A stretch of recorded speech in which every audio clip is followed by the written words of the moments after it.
Buckle up, Buttercup. The world's heating up, literally and figuratively.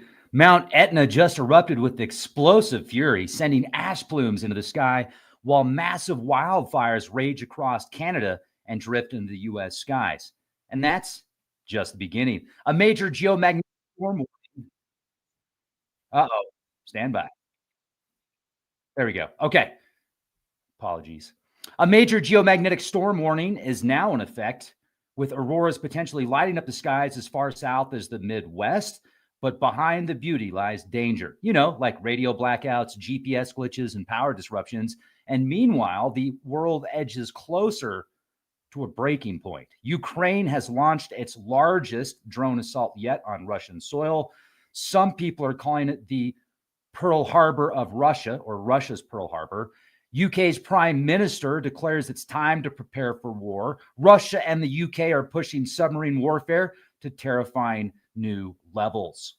Poland elects a Trump-aligned PM, signaling deep geopolitical shifts, while leaked documents reveal Russia's secret nuclear expansions. We're going to talk about that in a minute. This isn't just the latest headlines. This is an opportunity to know about what's going on from the heavens to the battlefield. Tectonic shifts are shaking our world. So buckle up, Buttercup, and let's go. First thing I want to share with you before we get started is an awesome opportunity that's coming up at the end of this month. It's going to be June 28th in the Four Corners region, the ultimate petroglyph panel tour. We're even going to look at the Skull Castle ruin. I'll leave the links if you want to get your ticket. It's just in a few weeks. It's very affordable. And I'm going to be with Diamond from the Oppenheimer Ranch Project. It's going to be a select group of people. We're going to be looking at petroglyphs that aren't even on the map.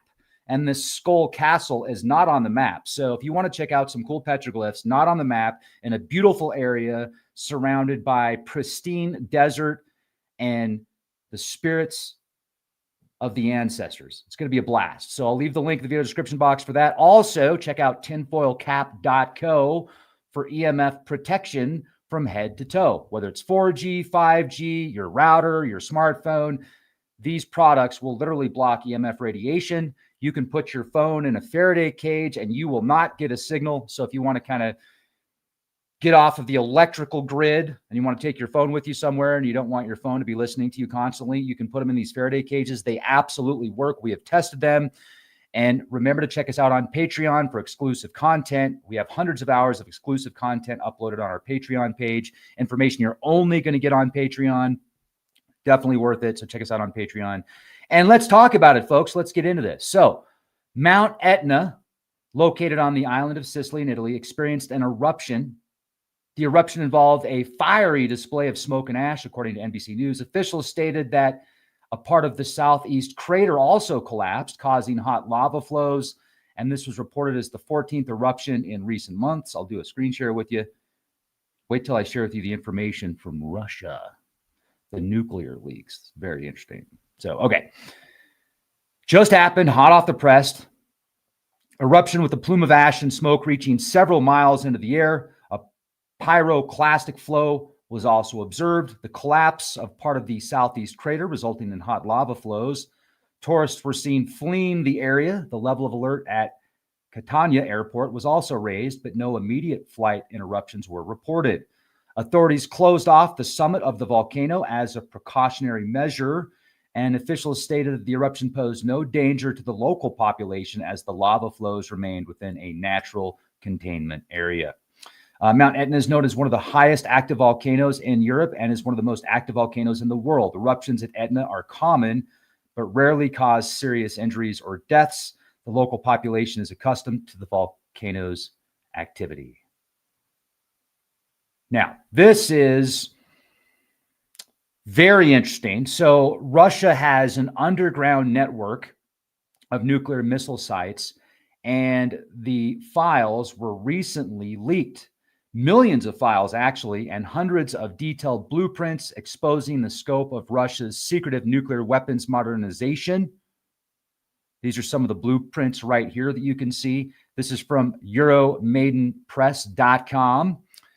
This is an integration and test building incorporating clean room facilities and fueling station, an admin and hotel complex of Yasny Launch Base in Orenburg region from 2012. This is Wikipedia Commons imagery right here. But if you go on to read through this, listen to this. News reports indicate a significant security breach in Russia that has exposed detailed information about the country's underground nuclear missile sites. This leak reportedly involves over 2 million documents from Russian procurement platforms, including blueprints, schematics, equipment lists, and infrastructure diagrams. Procurement, I meant to say. The leaked documents provide unprecedented detail on sensitive underground missile silos, including floor plans, structural diagrams of bunkers, security systems, even internal layouts of missile bases. The leak highlights the extensive scope of Russia's nuclear weapons modernization program, revealing comprehensive upgrades at strategic missile force bases, including those housing advanced systems like Avangard hypersonic glide vehicles. The leak exposes vulnerabilities in Russia's nuclear infrastructure, potentially forcing the Russian authorities to reassess and possibly redesign their security measures. The leak occurred due to poorly secured Russian procurement platforms, where confidential tenders and documents remain publicly accessible for extended periods. And the leaked information specifically details upgrades at bases near Yasny in the Orenburg region, home to the Avangard-equipped 621st and 368th missile regiments. So this is considered a major security breach. Oh yeah, you don't say, as it provides a detailed look into their strategic nuclear forces and modernization efforts. Experts believe this intelligence could be invaluable for adversaries seeking to understand Russia's nuclear capabilities and potentially exploit vulnerabilities. The information is based on reports from investigative outlets like Danwatch and Der Spiegel, who analyzed the leaked documents and satellite imagery. Crazy. Now, I'm thinking, could this be a part of a disinformation campaign? Like, this information that was leaked, could it actually be, did they want it leaked? Did they want the world to know? I wouldn't be surprised. That's the first thing that came to mind, is there could be some misinformation in the information leak. There's also been a multitude of nuclear leaks in and around the area. Great to see everybody in the chat. Shondell, Alex, Kat, Joseph, Troy, Stu, David, It Is I, Claudette, Glowbear, Micah. Great to see y'all. If I missed you, I'm sorry. Let me scroll through there. I think I got everybody in the chat leaving comments anyway. AMG, nice to see you. Tammy, Big Stank. All right, how y'all doing? These comments are rich here in the comment section. So China and Russia, for the past 20 years, has substantially increased their nuclear stockpiles. And with this recent event that took place in Russia, Ukraine blasting a multitude of airfields, some are calling it a Pearl Harbor, a Russian Pearl Harbor, because of the similarities. This is going to get nasty, folks. This is going to get really ugly. You've got one side talking about, we need to have truce. We need to have a truce. We need to have peace treaties. We need to come to peace. But while they're talking, missiles are being launched. Drones are being launched. And with the amount of devastation, with the amount of equipment and aircraft that were destroyed during this most recent drone battle or drone attack, I could see things escalating extremely fast. But let's look here at some nuclear leaks in Russia over the past couple of years. Khabarovsk radiation incident. A state of emergency was declared in Khabarovsk after elevated radiation levels were detected near a power pylon. The source of radiation was found to be a radioactive cesium capsule. Authorities stated no injuries or radiation exposure to residents occurred, and the radiation spike was confirmed to the immediate area of the source. Of course, nobody was radiated. The capsule was removed and taken to a radioactive waste storage facility. Also, a nuclear power plant in Ukraine, the Zaporizhzhia nuclear power plant in Ukraine, controlled by Russian forces, has been a site of ongoing concern regarding nuclear safety due to the Russian-Ukraine war. Drone strikes have occurred at the plant, causing minor damage to the structures, but reportedly not affecting critical nuclear safety systems. Just a little bit of radiation. Don't worry about it. The IAEA has noted concerns about attacks in the vicinity and the potential for a nuclear disaster if the plant's safety systems were compromised. The IAEA also reported observing smoke from a cooling tower at the ZNPP, but stated there was no impact on nuclear safety. Just a little bit of smoke at the cooling tower, nothing to be concerned about. And then we've got the Kazan nuclear aviation plant, January of this year. A Ukrainian drone attack reportedly targeted a nuclear aviation plant in Kazan. You can be messing with fire and then messing with radiation, and things get pretty nasty pretty quick. Things start to evolve in very weird, bizarre ways, like three-headed snakes, giant crocodiles. Look at this. So this is the most recent map. It's a global map on fires. And look at all the fires across Canada right now. And a lot of this smoke is heading south towards the U.S. We've still got fires in Minnesota, It's pretty intense. And the amount of fires, the amount of wildfires that have been pillaging civilization now. I mean, so look, we've got the California wildfires that were very bizarre, out of control fires in California. And then the amount of time it takes to rebuild and get permits and all of this nonsense that you have to take and be involved in now to rebuild, it's pretty substantial. But I'm starting to, I was talking to a friend of mine from Canada, and she was saying that, yeah, she's noticed that the climate has constantly changed and it's been kind of the norm, but what isn't a part of the norm to her is the amount of wildfires, because she lives up there in Canada. Excuse me. And she says it's just unprecedented. So lots of fires going on, lots of mystery, lots of obvious, just low maintenance, like these people that are out there working in the forestry division has been pretty understaffed for quite some time. And now it's even more understaffed because of the cuts that have been taking place, but just something to keep our eyes on.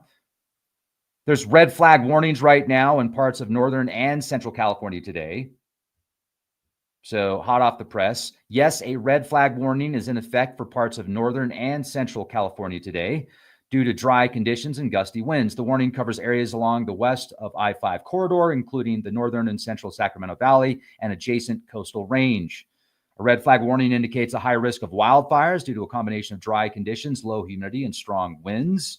The warning covers parts of Northern and Central California, specifically along the west of I-5 and into the coastal range. Expect north to northeast winds of 15 to 25 miles per hour with gusts of up to 30 to 40 miles per hour. Humidity levels are forecast to be between 9 and 20%, contributing to the high fire danger. So the combination of gusty winds and low humidity can cause fires to rapidly spread and grow in size and intensity. So safety precautions. During a red flag warning, it's crucial to avoid activities that can start fires, no duh, such as outdoor burning, you don't say, using lawnmowers or flamethrowers on dry grass, and improperly disposing of cigarettes or matches. That's from Captain Obvious. Last time I read about a red flag warning in California, there were fires that were spreading across the state like that day. Hours before, boom, hours later, major fire. So be prepared, not scared. This is showing the significant fire potential for today, issued by nifc.gov. So as of today, this was issued May 30th, and it's valid for today, June 2nd. Other than what we were dealing with in California,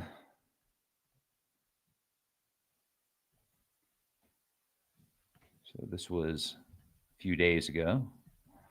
This is projected for Thursday, Wednesday, and Tuesday. Okay. Also, we have a G3 level geomagnetic event observed, a strong geomagnetic storm alert. A larger disturbance in Earth's magnetic field, it can vary intensely between lower levels and strong storm conditions over the course of hours to a day during the event duration. So right now, currently, a G3 storm, geomagnetic storm, was observed. In response to waning CME impacts, a G3 warning is valid today. So stay tuned for updates. We'll keep you posted. This is Space Weather Prediction Center. In today's news, as you can see, we were just talking about the massive drone attack deep inside Russia. Also, a suspect used a flamethrower and yelled "Free Palestine" in a Colorado attack yesterday. The FBI talks about that on CNN. Reuters, just an hour or so ago, Russia and Ukraine reached deal on new POW swap and handover of bodies. And the Supreme Court won't review bans on assault-style weapons and high-capacity magazines.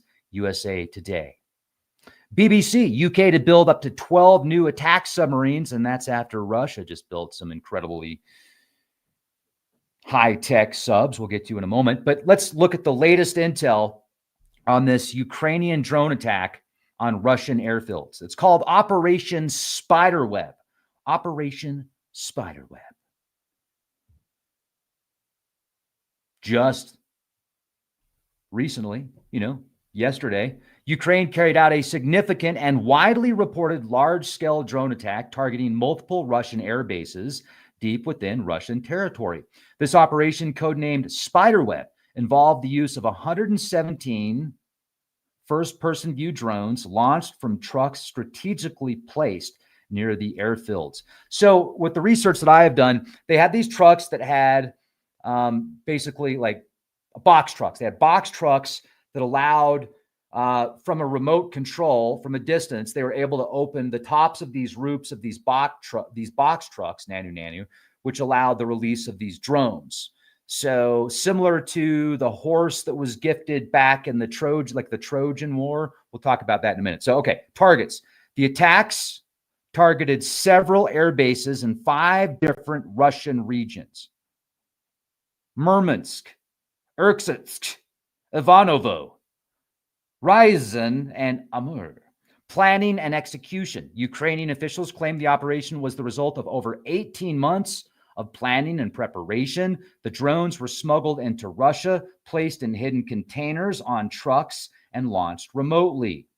Ukraine's Secretary Service claimed to have damaged or destroyed 41 Russian aircraft, including strategic bombers, the Tu-95, the Tu-22M, A-50, and estimated the damage at $7 billion. Russia's defense ministry confirmed attacks on airfields in 5 regions, stating that air defenses repelled some strikes. They acknowledged damage to aircraft at air bases in Murmansk and Irkutsk, but downplayed the extent of the damage compared to Ukrainian claims. The attacks were seen as a significant symbolic victory for Ukraine, demonstrating their capability to strike deep into Russia and disrupt Russian military operations. And military analysts suggest the attacks could impact Russia's capacity to conduct long-range missile strikes and potentially force a change in their reliance on strategic bombers. So this obviously highlights Ukraine's success and its ability to innovate and adapt its drone warfare tactics to overcome Russian air defense systems. Asymmetrical warfare, the use of relatively inexpensive drones to inflict significant damage on high-value military assets, underscores the effectiveness of asymmetrical warfare and the ongoing conflict. The attacks occurred on the eve of peace talks in Istanbul, with some observers suggesting they were intended to strengthen Ukraine's negotiation position or just completely take it off the table. Like, yeah, what do we do before we have peace talks in Istanbul? Let's go blow stuff up. That's a terrible idea. But it might give us more positioning when we, go to peace talks. Anyway, I'm just thinking what they're thinking.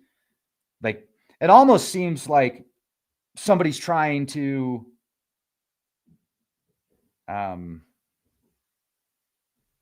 hijack peace talks. To me, it seems like they're not trying. This isn't giving. Well, you know what? It might be giving them more clout because if it did cause $7 billion in damage, and if these drones from Ukraine, these homemade drones basically, or these very inexpensive drones compared to how much damage they caused, that would be a pretty big bargaining chip on the table. Like, look at how much damage your cutting edge airships and your cutting edge fighters took from these little drones that we launched from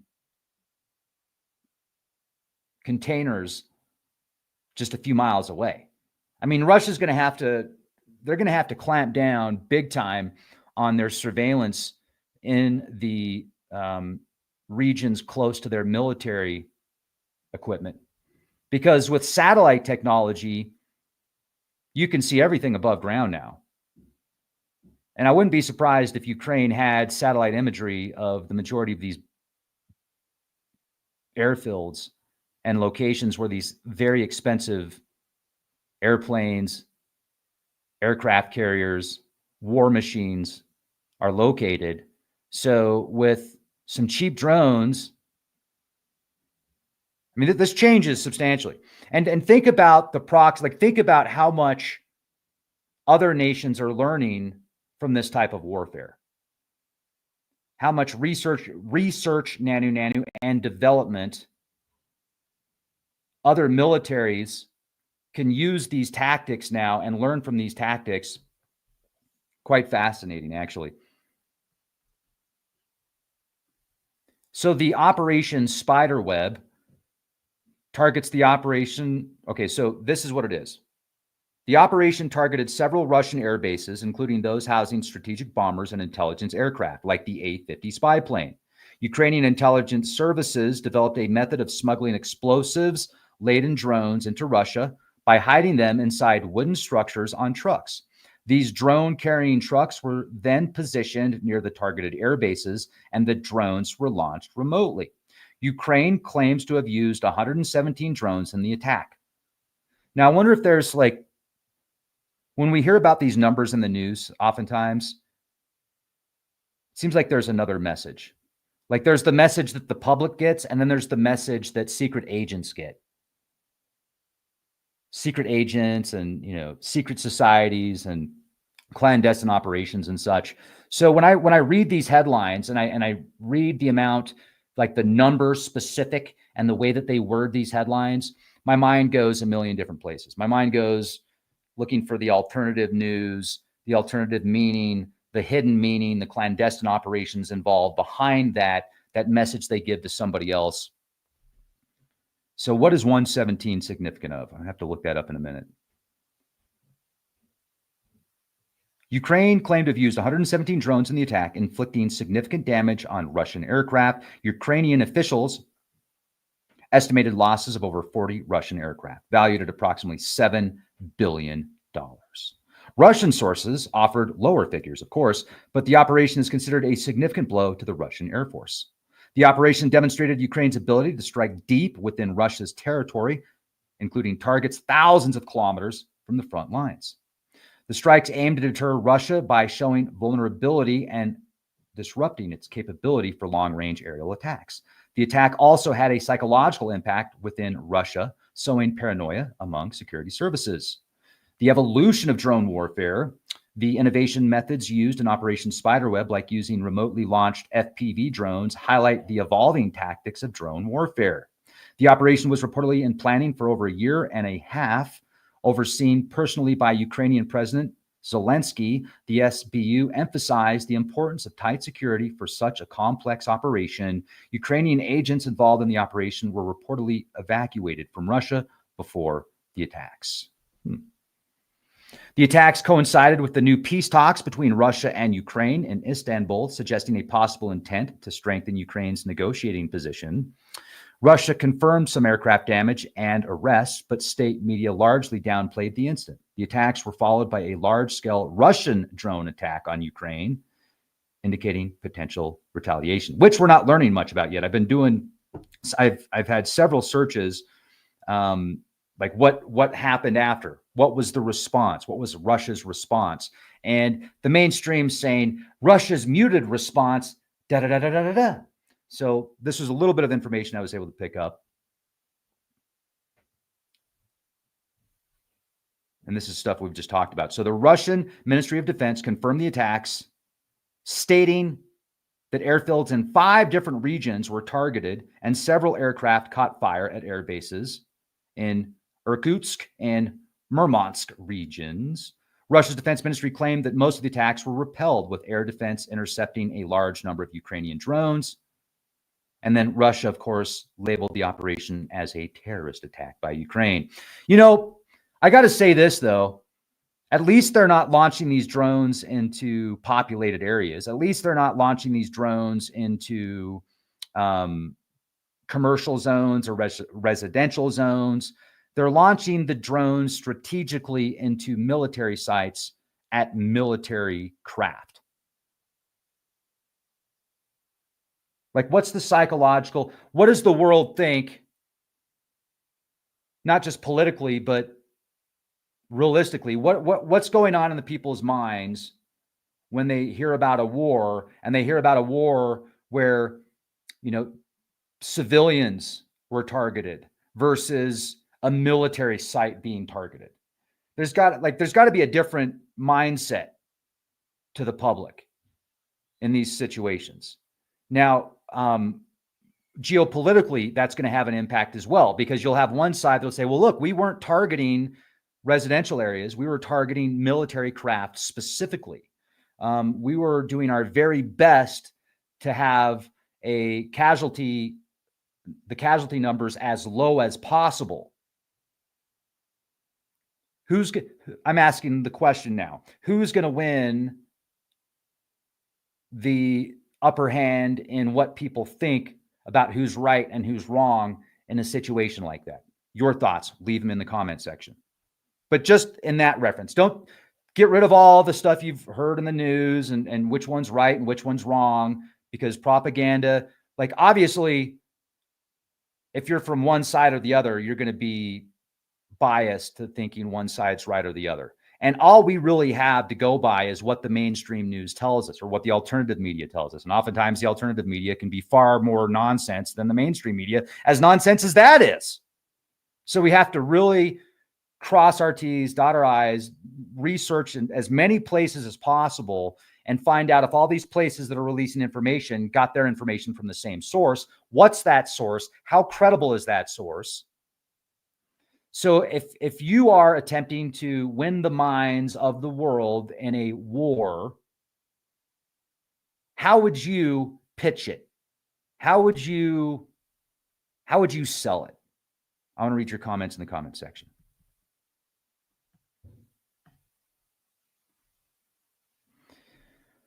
Russia and the UK are working on new submarines. So is the US. As a matter of fact, the other day I was watching a sports, I don't know if it was basketball or UFC. I can't remember. It was either the NBA or I was watching a UFC fight. And a commercial comes on, I think at least once. I think it actually came on multiple times for building submarines in the US. When was the last time you saw a commercial hit mainstream prime time in the US for building submarines? Outside of the Navy, outside of the Army, it was a build submarines commercial. I was like, wow, we're stepping it up. The world is on edge, folks. The world is not only heating up, but it's also geopolitically, the tensions are becoming. You can see, if you follow the news and if you use discernment, use your intuition, you'll have a better chance of like picking up these future events. That's one thing that I've always been really good at, is I can see the future. I can see these future outcomes and these future possibilities in my imagination, like it's almost real sometimes. I can see it, I can feel it, I can experience it.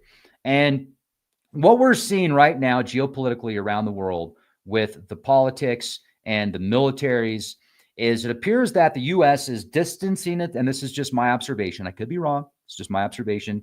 The US could potentially exit NATO. The US could potentially exit NATO. What happens if the US exits NATO and takes the majority of its troops away from South Korea, takes the majority of its troops out of the Middle East. What would that allow?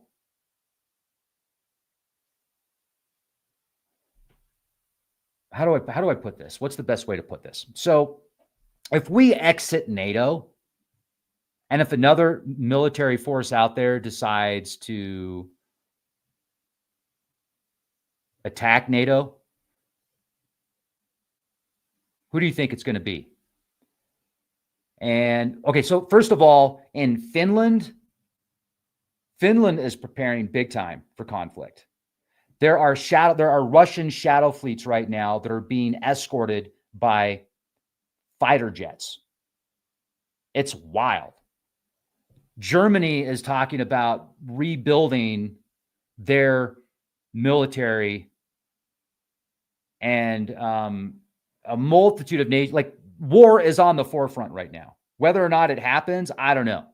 But I can tell you this much. I have friends that served in the military, and they see a conflict beyond the Iraq war, much more intense.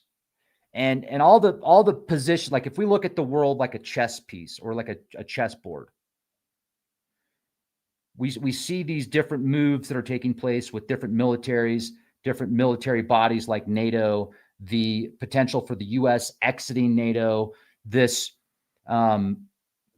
most of the news we get about the current administration and Putin, it seems like they are at least attempting to align. And if we leave NATO, I wouldn't be surprised if things in Europe escalate within 2 to 5 years to the point of military involvement.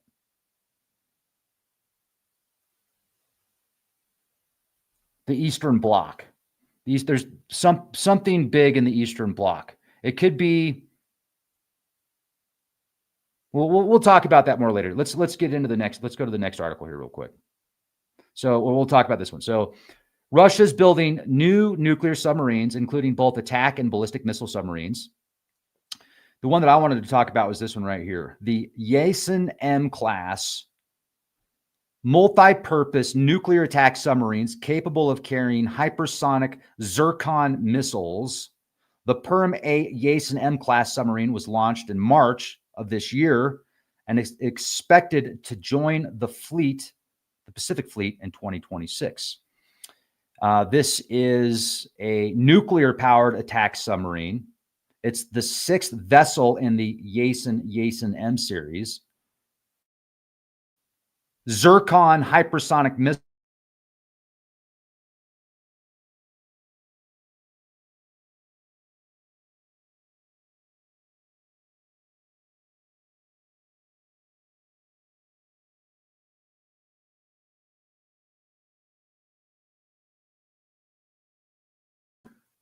Wow. We just got disconnected, folks, for live action role play, entertainment purposes only. Boom. We just look at it. I don't know what happened, but we're back. So this new submarine that was just displayed and is going to join the fleet by 2026 is the first to use Zircon hypersonic missiles. These Zircon hypersonic cruise missiles are insane. And this is a significant advancement strategically in Russia's submarine capabilities and underscores its commitment to strengthening its Navy, particularly in the Arctic zone. They have multiple roles, capable of both traditional hunter-killer role and engaging both naval and land-based targets with cruise missiles. They're equipped with vertical launch systems capable of carrying out various missile systems. And it's intended to replace older Soviet-era submarines. Wow. But check this out. You've also got Britain. The United Kingdom is actively building new submarines. The UK has recently announced its plans to build up to 12 new conventionally armed nuclear-powered attack submarines as part of its AUKUS partnership with the United States and Australia. These new submarines, known as SSN AUKUS, will eventually replace the current fleet of 7 Astute-class submarines starting from the late 30s. In Poland, read all about it. The Hill. Trump's ally wins presidential election in Poland. 6 things to know.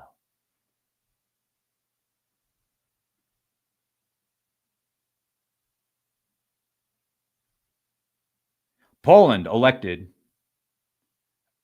a conservative nationalist, Karol Nawrocki, to lead the country as its next president in an election that could have broad implications for the future of Europe. President Trump hosted Nawrocki at the White House last month in a sign of support shortly before the election. Oh my gosh, the amount of ads in this website is insane. So anyway, and then Britain Prime Minister is saying, prepare for war. Recent statements by UK Prime Minister emphasize the importance of the UK's military readiness, particularly in response to the perceived threat from Russia. Starmer unveiled the Strategic Defense Overview on June 2nd, 2025, which outlines plans to increase defense spending and enhance military capabilities. He stated that the UK is moving towards war-fighting readiness, indicating a shift in focus towards preparation for potential conflict. Starmer highlighted that the most effective way to deter threats from states with advanced military forces is to be prepared and ready to act. The UK will increase defense spending to 2.5% of its GDP by 2027 and has an ambition to reach 3% in the next parliament when economic conditions allow. Plans include building up to 12 new nuclear-powered attack submarines, investing in drone and missile technology, and strengthening cyber warfare capabilities.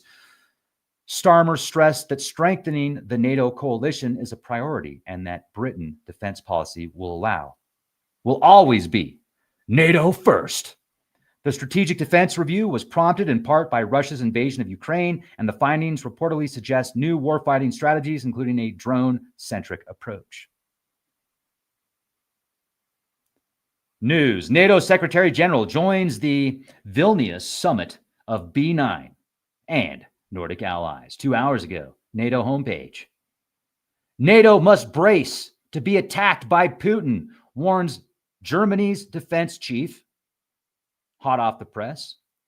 Russia may attack NATO in the next 4 years, German defense chief warns. Russia's Pearl Harbor, Putin dealt serious loss in standoff with NATO. Newsweek 5 hours ago. But you didn't hear about this, did you? Over 1,500 people were arrested in Massachusetts by ICE. The U.S. Immigration and Customs Enforcement conducted a large-scale enforcement operation in Massachusetts, resulting in the arrest of 1,461 people in May. This operation, dubbed Operation Patriot, well, bust your ass, was a collaborative effort involving various federal agencies, according to ICE. More than half of those arrested had criminal records or pending charges. Various communities in Massachusetts, 1,461 individuals, primarily targeting undocumented immigrants with criminal convictions or outstanding warrants. 277 individuals were ordered removed from the U.S. ICE emphasized that the operation aimed to enhance public safety by removing individuals who pose a threat. The operation drew criticism regarding ICE tactics and the arrest of individuals without criminal convictions and individuals with convictions or charges for offenses such as homicide, drug trafficking, sexual assault, and gang membership. Those are examples of criminal aliens arrested. Acting ICE Director Todd Lyons stated that ICE would continue to operate in Massachusetts. Wow. Lots to deal with, folks. Lots of opportunities on the horizon. We live in a brave new world. A very brave new world. How do you feel about things that are going on right now? I mean, are you looking at the news saying, see, I told you, I've been telling you this for 20 years. This is nothing new to me. I mean, I've been saying this is going to happen for 20 years, and you all called me a conspiracy theorist, but now you're all seeing it happening. Isn't it amazing how much is in the news right now that was called a conspiracy or a conspiracy theory just 5-10 years ago? How much? And then the stuff that's coming out on Truth Social, whether or not it's true or not, I don't know. But have you read the Truth Social posts about Biden and about clones and robots? I mean, it's weird. It's weird. It's like, okay, now are they just using conspiracy theories to throw out on social media to make people think that they were right or to make people think they're more crazy? Like, Now I'm thinking to myself, what would be a marvelous tactic to get people to go down new rabbit holes, whether it's true or not? Oh, let's talk about clones and robots that look like people. And let's say that these clones and these robots that look like people replaced other people. I mean, it doesn't even have to be true. Because now you're going to have half the people that believe that before going, see, I told you. And then you're going to have the other half that believed it before. Now they're going to question if that's even true. They're going to be like, well, I used to think that, but now that they're saying that's true, I wonder if it's really true or not. Oh, it's got to be bullshit. So that's the thing here at Leak Project. Everything is BS until proven otherwise. We're still going to be the change we want to see in the world. That's not changing. But you know what? These people that are coming out with these huge claims and these huge stories, and like, okay, show me some evidence. Show me the proof. Oh, you went to Mars for 40 years and came back? What proof do you have? Oh, you don't have any proof? You just saw spiders out there? Delete. I do not want to interview ever you again. I will never interview this slime ball again. Or the people that say that the moon, when it's a full moon and there's a reflection of the moon, they'll say that that's Nibiru and that you need to like, dude, you know it's not Nibiru. Come on. You know it's a reflection of the moon. So quit lying to people. Quit being a charlatan. Anyway, I'm sorry. I will stop digressing.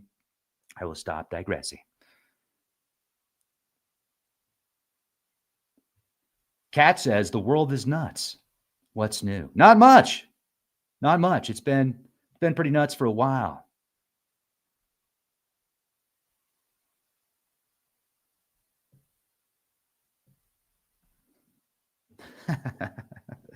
It's a beautiful day today. You know, this weather, like, do you remember when was the last time there were this many solar storms that was causing the aurora borealis to be seen in the lower 48? How long ago was that? 20 something years ago, I think there was for a little while, but not to this intensity that I remember. Something is influencing our planet substantially, not just geopolitically, but the magnetic fields, the magnetic poles are acting so bizarre for the past couple hundred years. I wonder if a lot of these events take place hand in hand. Like the world's kind of acting crazy. Well, guess what? So are people on the world. So is humanity overall as a whole. Not everybody. There's people that are still very astute, very down to earth, no pun intended, very like flow, Zen state. But when you see the people that are supposed to be calling the shots and making the rules and the laws and running the biggest nation on the planet, when you see them acting like it's a sporting event, it's kind of spooky. Like it's kind of spooky, folks. We live in pretty fascinating times. So it's exciting, it's fun, and frightening. Do you know what I'm talking about? Did you see? I don't even like, you know what I'm talking about, right? When the people that are supposed to be the ones that are ruling the nation are up there pointing fingers at each other, yelling at each other, being like, boo, boo. And it's, what the hell is going on? Because I don't really think that was orchestrated by them anyway. And I don't think it was orchestrated by the people right above them. It might have been orchestrated by something that doesn't look at time the way that we look at time, that doesn't perceive time the way that we perceive time.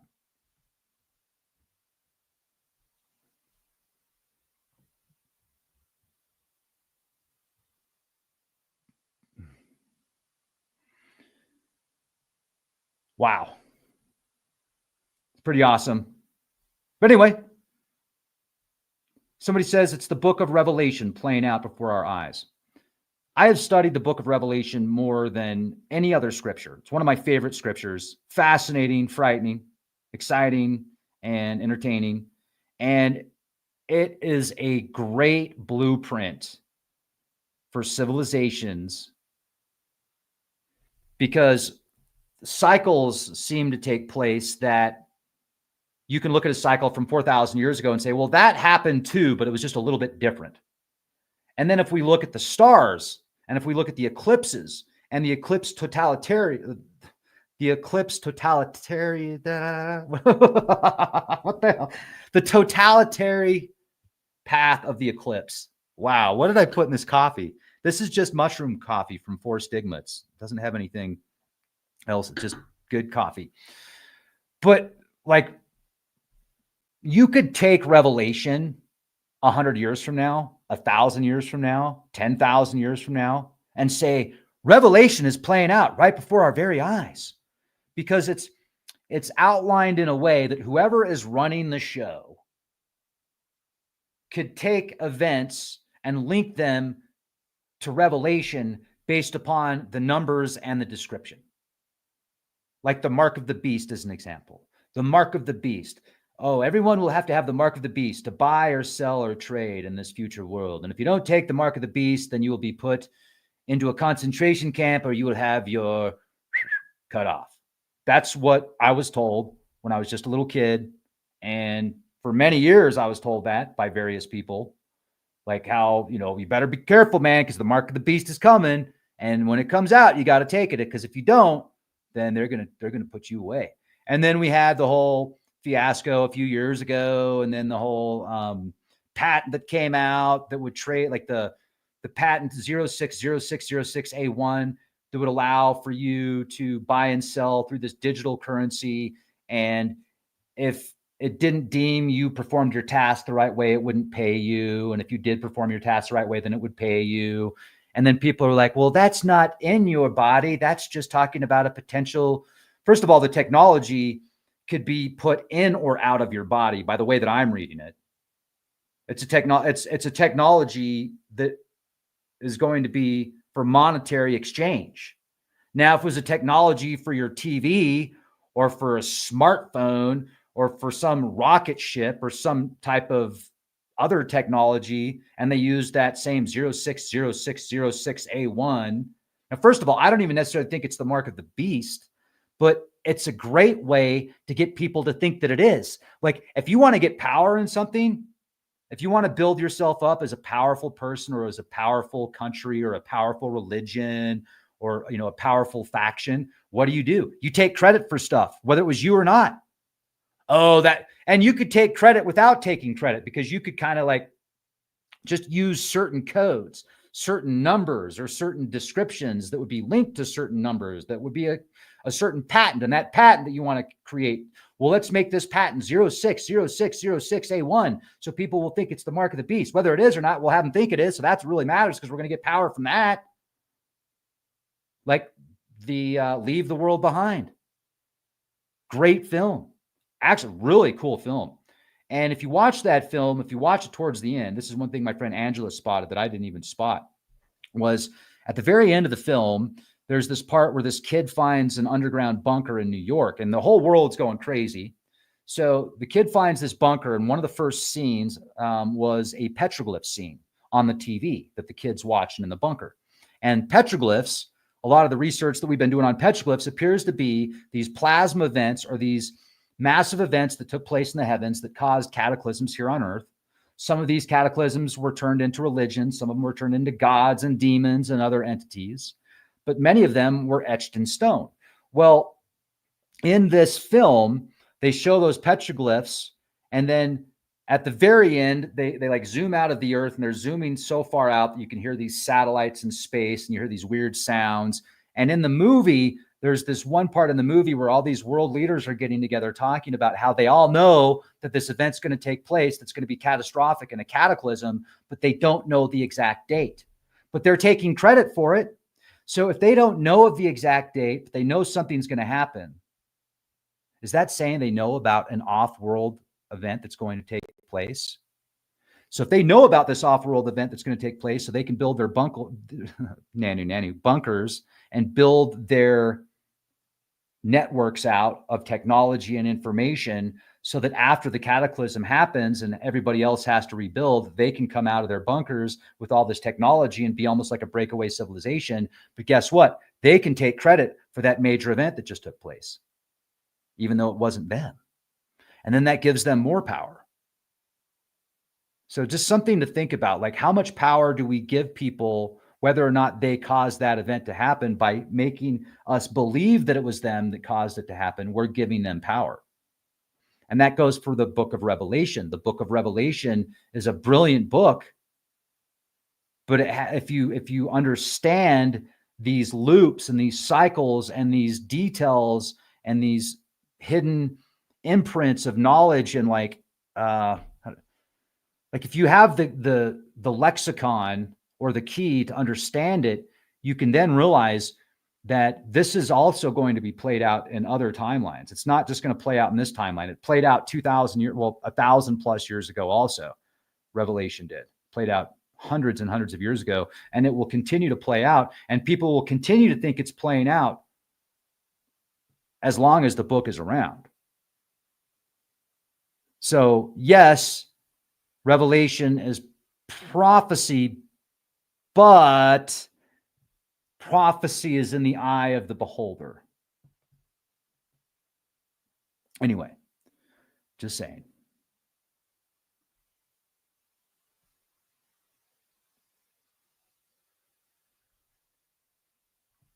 It's a beautiful day in the neighborhood. And on that note, I think I'm going to bounce off for a little bit. I will be back on later. So thank you very much for watching. Check back daily for new content. If you have a guest you'd like me to interview, you can send me an email at leakproject.com, or you can become a Patreon and send me a text through Patreon. I'll get back to you as quick as I can. I've got some awesome interviews coming up on Patreon. I'm going to have an exclusive interview with a rocket scientist that served in the military, that has an extensive, not like a database, like his knowledge of rocketry and space systems and other things is worth its weight in gold. So you definitely want to be on the Patreon call for that, because we're going to be talking about a lot of stuff on Patreon. We can't talk about other places. We are going to have part of it on YouTube, and it's going to be live. So I'll see you tomorrow. We're going to be talking tomorrow live on YouTube, and then you can jump on over to the Patreon after that. But jump on over to our Patreon page, have a bunch of exclusive content on there. Have a beautiful day, everybody. Be excellent to each other, and be the change you want to see. Nanny, nanny.